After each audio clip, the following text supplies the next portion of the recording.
W studiu jest wójt gminy Puck, Tadeusz Puszkarczuk. Witamy serdecznie.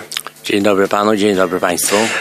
Rozmawiać będziemy o sprawach bieżących, jak i przyszłościowych. Zacznijmy może od tego, co jest uciążliwe dla kierowców, którzy przejeżdżają przez Darzlubie. Mi też zdarza się tam czasami stać na światłach, no ale trwają tam prace nad kanalizacją, a dotychczas już Darzlubie było skanalizowane, prawda?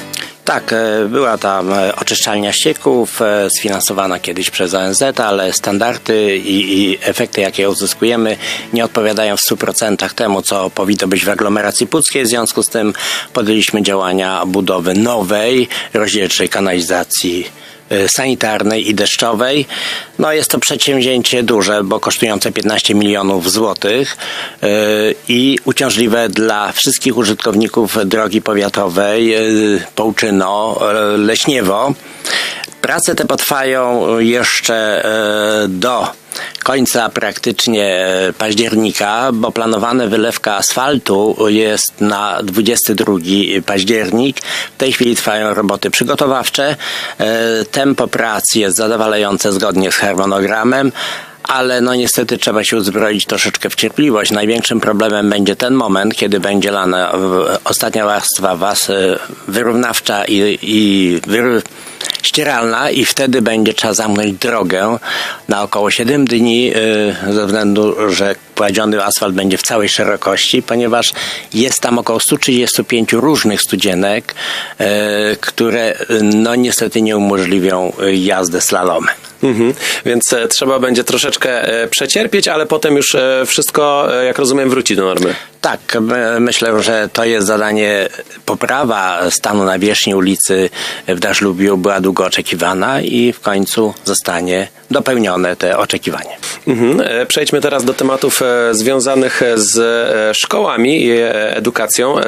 Tutaj mówiliśmy już przed rozmową o projekcie unijnym na wyposażenie szkół. O co konkretnie one się, że tak powiem, wzbogaciły? Jaka jest wartość tego projektu? Realizowaliśmy przez 2 lata projekt Dziś Nauka, Jutro Praca, podniesienie jakości kształcenia w naszych szkołach. Duży projekt, wartość 6,5 miliona złotych, dofinansowanie praktycznie 100% z Unii Europejskiej.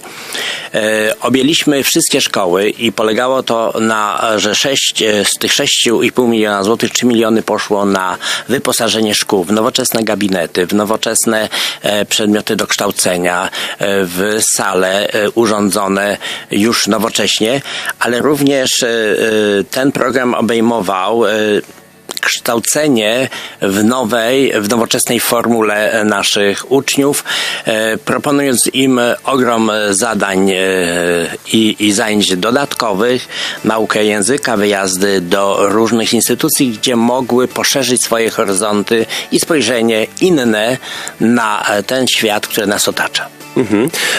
To jeżeli chodzi o szkoły, natomiast tutaj kolejną sprawą, która jest związana, wróćmy tutaj do inwestycji, ale tym razem związanych już z poprawieniem jakości dróg, inwestycje, które są dosyć ciekawym jakby zamierzeniem, gdzie mieszkańcy również dokładają się do tych dróg, w których chcieliby usprawnić troszeczkę ruch. Na czym to wszystko polega? Podjęliśmy inicjatywę wspólnego realizowania zadań poprawy jakości dróg. Jest to budowa dróg z płyt Jumbo.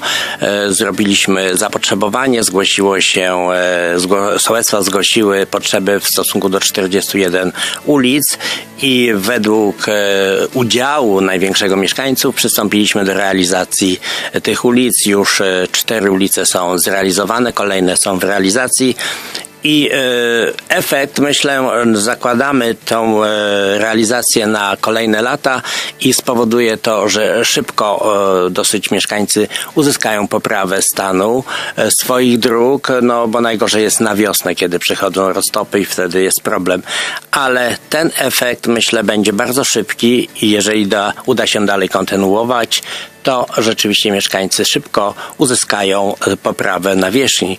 Chociaż my Cały czas inwestujemy w drogi i też poprawa tego stanu dróg została osiągnięta dzięki dużym nakładom.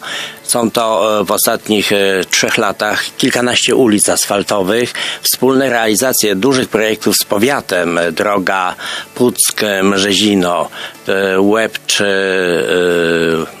Władysławowo, ścieżka rowerowa. Rozpoczynamy zadanie związane z budową, naprawą nawierzchni Błądzikowo-Rzucewo i lada dzień rozpocznie się budowa wspólnie z powiatem Chodnika w Leśniewie. Także są to duże inwestycje i sporo ich jest, ale zawsze jest ten niedosyt, że jeszcze dużo jest do zrobienia.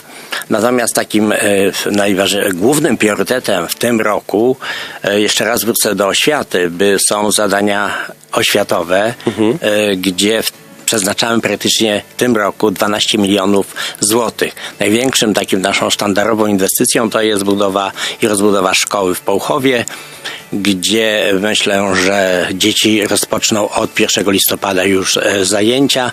Koszt tego przedsięwzięcia to 8 milionów złotych, zwiększenie o 5 sal lekcyjnych, sala gimnastyczna, nowe przedszkole na 3-oddziałowe. I też powstało 3-oddziałowe przedszkole w Żeliszczewie w ramach już istniejących obiektów.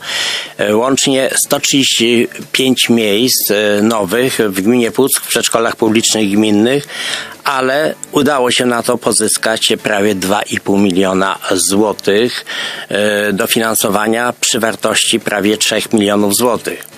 Również otrzymaliśmy dofinansowanie dla dzieci najmłodszych do 3 lat i w przyszłym roku planujemy otworzyć żłobek w Starzynie.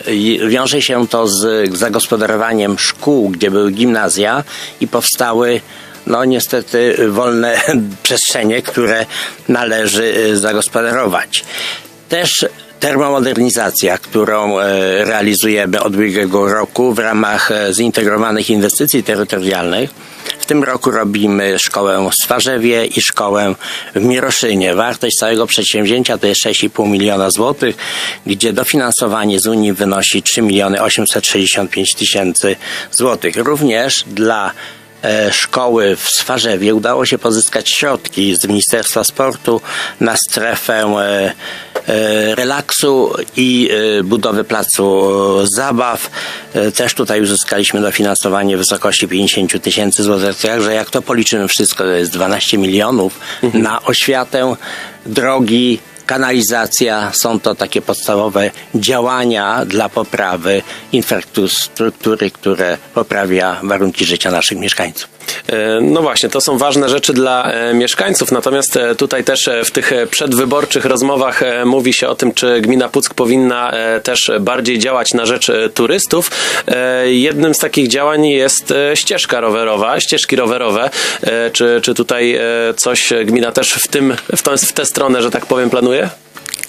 Tak, z takim jednym z elementów, które oddaliśmy do użytkowania jest pierwsze spotkanie z Zatoką Kaczy-Winkiel, z sanitariatami, z nową promenadą, z nową nawierzchnią.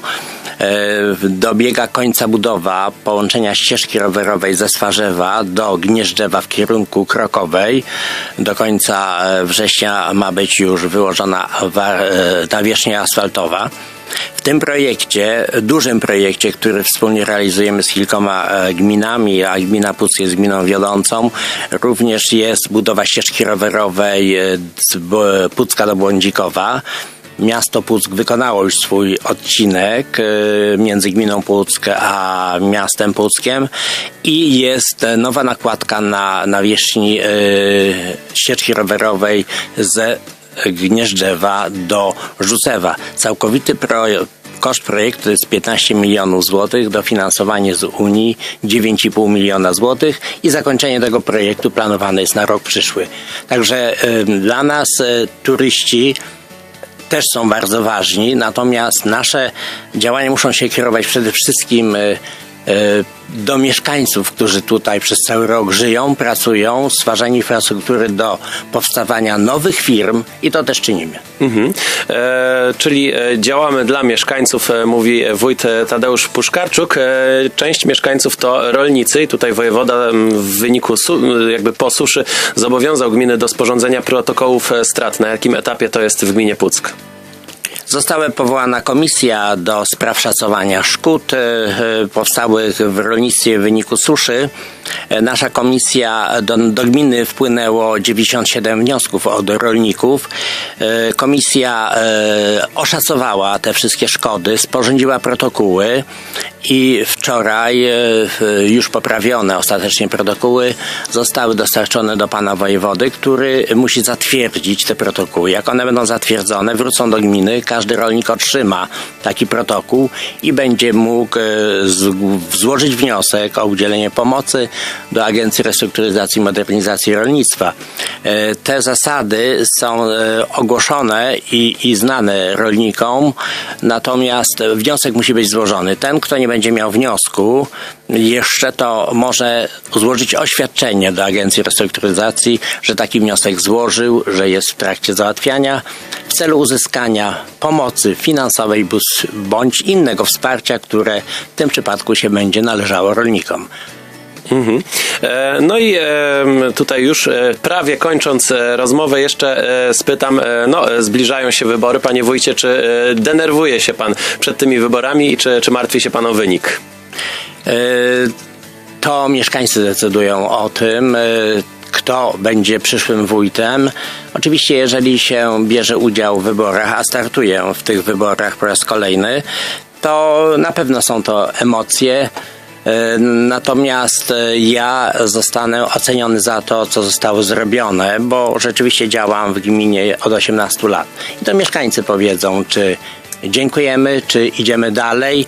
Ja mam określony, realny, konkretny program na najbliższe lata. Natomiast obiecywać można dużo i tylko na to trzeba mieć konkretne środki i możliwości. Ja kieruję się zawsze realnymi możliwościami, szansami i budżetem. Moja zasada była i jest, że zadłużyć się można szybko, spłacić trzeba przez długie lata, co czasami pokazuje, że te możliwości później stają się bardzo mocno ograniczone. Wygra ten, na kogo mieszkańcy zagłosują. Takimi słowami tutaj mówi w kontekście zbliżających się wyborów wójt Tadeusz Puszkarczuk. I jeszcze na sam koniec zapytam, tutaj już sąsiednie gminy wprowadzają dwujęzyczne lub wprowadziły dwujęzyczne nazwy miejscowości. Czy w gminie Puck też doczekamy się tych nazw? Zdecydowanie tak. Jestem o tym przekonany, że to nastąpi. Dobrze. Dziękujemy. Rozmawiamy z wójtem gminy Puck Tadeuszem Puszkarczukiem.